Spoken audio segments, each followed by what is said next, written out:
So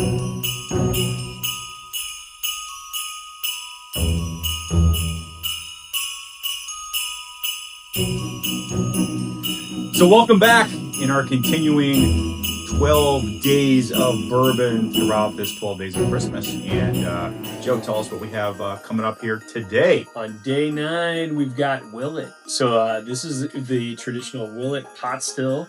This is 94 proof wheated bourbon. And this bottle, why is it called pot still?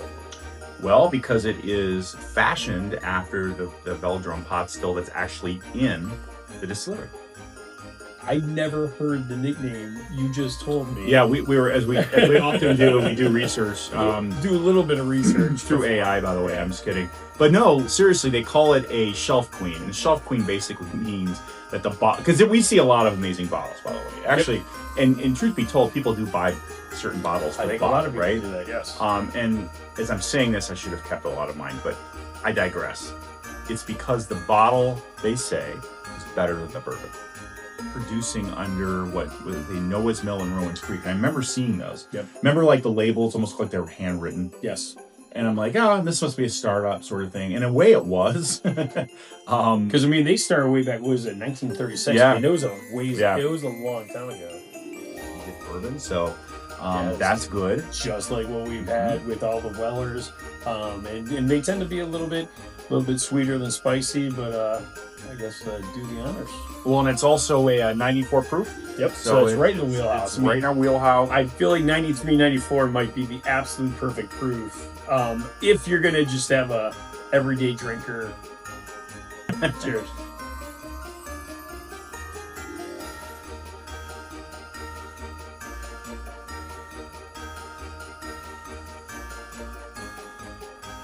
I like it. I don't love it. I have to say. Yeah, I don't think that it's a. I don't think that. I think that the bottle and the bourbon are equal as far as like. I mean, it's a very cool bottle, but it's worth still having in your collection. Oh, absolutely. By the way, we're nitpicking here because all these bottles that we share, we all like. I would say compared to some of the others, other wheateds that we like. For example, the Wellers. I don't think it competes. See, I like it more than you do. I actually feel like this is a really decent bourbon. I would agree that I would say that for somebody that's new to bourbon, this is a good one to try because it's not really that complex. It's pretty straightforward. But it's got a faint sweetness to it, and it is More vanilla than sweet. Definitely it's a very smooth bourbon. There's no port finish. There's no aftertaste at all. But it's interesting, like the smell, like the. Let's see. See, here's what's interesting. So that was the Penelope we had on day 8. 8 was 100 proof. When you smelled that, you didn't get that much. Like it didn't knock you out or anything. This is pretty heavy in this. It's a good. I'm going to tell you this. The other part too is if you want a wow factor, it's a super cool bottle. Oh, it's awesome. A really good bourbon. So don't ever hesitate to buy it. I think it's I like it way more than you do. I look at Shelf Queens as more like what's the Italian? Is it Campari? Is that what it is? I'm sorry, Galliano. Like the long bottle. Yeah. That's a Shelf Queen. I mean, that just says bar. And it certainly says home bar in the 70s. But no. I will say there's you got me a couple other Willets that I have enjoyed. They're all are they all wheated? They are. The other one is the Family Reserve. Mm-hmm. Yeah. But I think the one thing that Joe and I could say is I think every one of our bottles that we recommend have to be drinkable.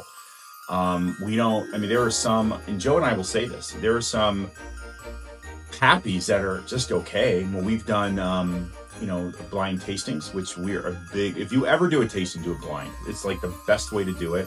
And we do. I mean, I think it really, it makes you realize what you actually like in bourbon, which is what I love about it. And you're surprised a lot of times by the results. We did one here at Joe's house, and Boom Boom Bourbon.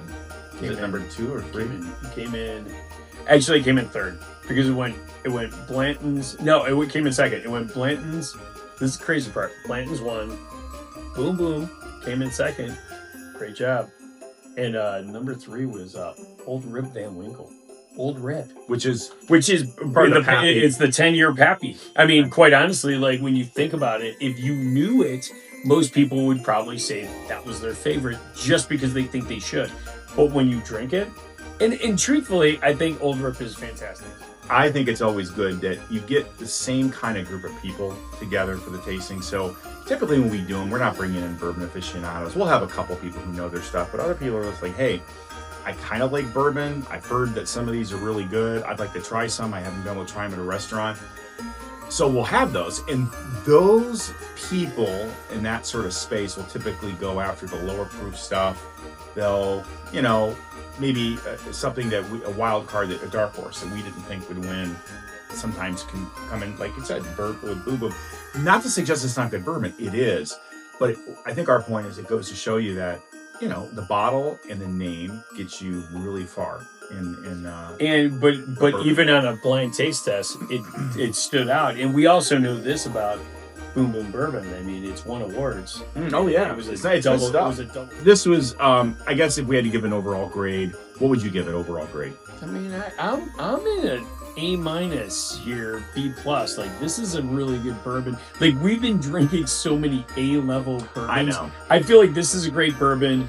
If you have an opportunity, again, like what we're trying to represent here are things that give people or things to consume during the holidays. I would say this is one. If you get an opportunity, have it.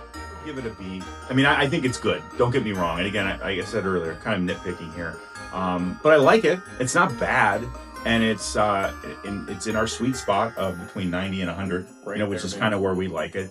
But I don't think you can really go wrong with any kind of wheated bourbon, and this is a wheated bourbon. So, well, how's that for a show? I know. All before Christmas, which is 2 days from now. That's right. So stay tuned, and we got 3 more to go. That's right. So we will continue to publish these.